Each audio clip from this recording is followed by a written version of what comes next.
Iran kidney racket కేసులో కీలక నిందితుడిని కేరళ పోలీసులు హైదరాబాద్లో అరెస్ట్ చేశారు.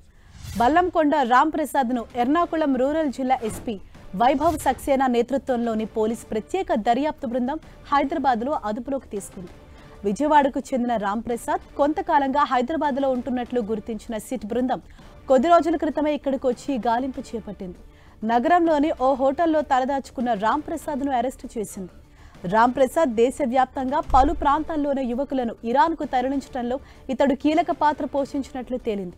కేరళలోని అలువాకు చెందిన మధుతో కలిసి రామ్ ప్రసాద్ ఈ దందా నడిపినట్లు పోలీసులు గుర్తించారు.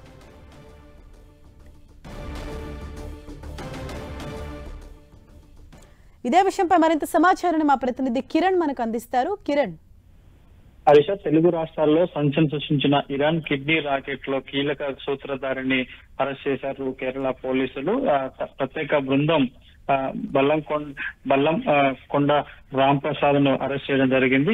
నిన్న రాత్రి అరెస్ట్ చేసినట్టుగా తెలుస్తుంది. ఇతడు హైదరాబాద్ లో చాలా ఫేమస్ డాక్టర్ గా చెప్పుకుంటూ కూడా అమాయక యువకులను కిడ్నీ రాకెట్ కూడా దూకినట్టుగా తెలుస్తుంది. ఇందుకు సంబంధించి కూడా సుమారుగా ఏపీ, తెలంగాణ రాష్ట్రాల్లో సుమారుగా రామ్ ప్రసాద్ 40 మందికి పైగా అతడు ఇరాన్ కు పంపినట్టుగా ప్రస్తుతానికైతే పోలీసుల దర్యాప్తు తెలింది. ఇక కొచ్చి ఎయిర్పోర్ట్ లో అరెస్ట్ చేసిన సబిత ఇచ్చిన సమాచారం మేరకు నిఘా పెట్టిన ప్రత్యేక దర్యాప్తు బృందం హైదరాబాద్ లోని హోటల్లో తలదాచుకున్న నేపథ్యంలో కూడా పక్కా సమాచారంతో అరెస్ట్ చేసినట్టుగా తెలుస్తుంది. ఇక ఈయనతో పాటు మరికొంతమంది హైదరాబాద్ లోని డాక్టర్లు ఉన్నట్టుగా ప్రస్తుతానికైతే తెలుసు. అందుకు సంబంధించి కూడా వారి ఆనవాళ్ళను కూడా తెలుసుకునే ప్రయత్నం అయితే ప్రస్తుతానికైతే ఇటు ప్రత్యేక బృందం చేస్తుంది. వీరే కాకుండా ఇంకెంతమంది ఇటు రామ్ ప్రసాద్ బారిన పడి ఇటు ఇరాన్ కిడ్నీ దానం చేసేందుకు వెళ్లారు, వారికి సంబంధించిన నెట్వర్క్ ను కనుగొన్న ప్రశ్న కనిపిస్తుంది. ఇక మొత్తంగా ఎంటైర్ కిడ్నీ రాకెట్ కూడా కేరళకు సంబంధించిన యువకుడు